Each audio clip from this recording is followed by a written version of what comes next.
ซ้ำเนื้อสมซื้อตังทั้งขึ้นซื้อลือนามพี่น้อง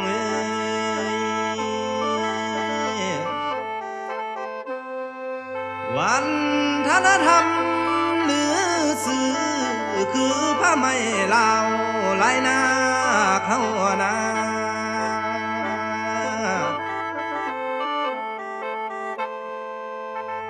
จากเส้นไหมลำขามาทักทองามเด่นเจ้า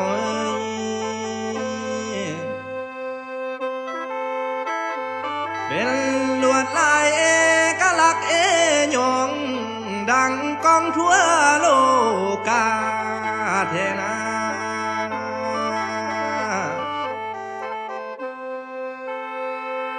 ปวงภาษา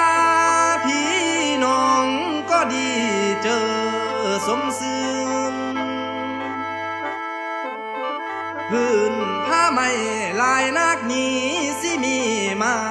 แต่ก่อนเก่าแล้วน้อง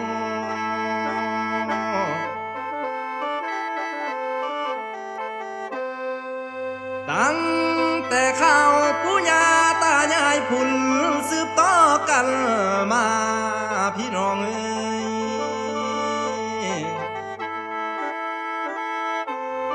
ย้อนมีความศรัทธาต่อองค์พญานาคจึงฝากลู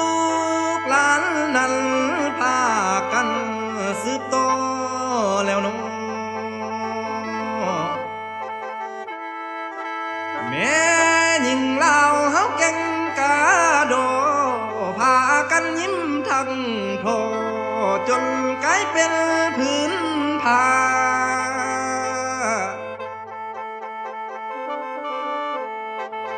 ทั้งผ้าเบียงสินใหม่ลายงามยอง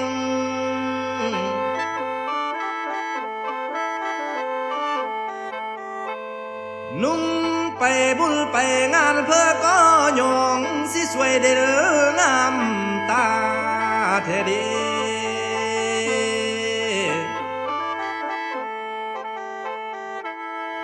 เป็นมุนมันลำขาสืบมาแต่ก่อนกี้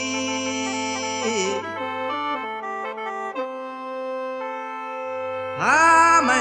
ลายนาเขานี่สิขึ้นซื้อหรือขานสวกาลานานเทนา